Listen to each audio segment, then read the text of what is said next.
साथियों, इस वीडियो में हम बात करेंगे पीजीटी कॉमर्स के बारे में। अगर आपको नवोदय विद्यालय समिति में पीजीटी कॉमर्स बनना है तो आपको ये क्वालिफिकेशंस होनी चाहिए आपके पास। तो ये पे लेवल 8 की जॉब होती है साथियों। एज लिमिट आपकी 40 ईयर्स है, जो कि फ्लेक्सिबल है according to your category. And इसमें आपकी जो इसेंशियल क्वालिफिकेशंस है उसमें आपके पास मास्टर डिग्री होनी चाहिए, जो कि एमकॉम होता है 50% मार्क्स के साथ, और बीएड होना चाहिए 50% मार्क्स के साथ। स्पेसिफिक क्वालिफिकेशन में क्या बोला गया है वो देख लेते हैं। तो साथियों, इसमें क्लियरली बोला गया है कि आपके पास मास्टर डिग्री इन कॉमर्स होना चाहिए, यानी कि आपने जो कॉमर्स है उसमें अपना मास्टर डिग्री पढ़ा, मतलब मास्टर डिग्री इन कॉमर्स, यानी कि कॉमर्स आपके पास एमकॉम की डिग्री होनी चाहिए। Provided that the candidate had studied concern subject at graduation level. इसमें ये कंडीशन जोड़ी गई है कि कैंडिडेट ने जो अपना ग्रेजुएशन है वो कॉमर्स में ही किया हो, यानी कि बीकॉम ही किया हो। बहुत सारे कैंडिडेट ऐसे होते हैं कि जिन्होंने बीएससी वगैरह कुछ किया हुआ होता है, फिर उसके बाद वो बीकॉम मतलब सीधा सीधा एमकॉम कर लेते हैं। तो ऐसे कैंडिडेट्स जो हैं अब एलिजिबल नहीं है। जिन्होंने प्रॉपर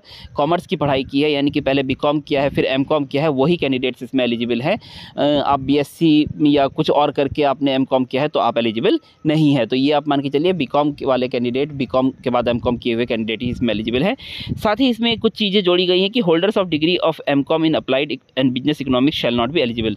और जो अप्लाइड और बिजनेस इकोनॉमिक्स में जो कैंडिडेट्स एमकॉम हैं वो कैंडिडेट्स इसमें एलिजिबल नहीं हैं। ये ध्यान रखना, अगर आपकी डिग्री पे लिखा हुआ है अप्लाइड या बिजनेस इकोनॉमिक्स तो आप इसके लिए एलिजिबल नहीं हैं। तो ये ग्रेजुएशन बाद वाली जो बात है वो नहीं जोड़ी गई है कि आपने ग्रेजुएशन में कॉमर्स रहा हो, यानी कि बीकॉम आपने किया हो तभी आप इसके लिए एलिजिबल होंगे। तो इसके रिगार्डिंग अगर आपकी कोई क्वेरी है तो आप कमेंट कीजिएगा, आपके सवालों के जवाब दिए जाएंगे। धन्यवाद।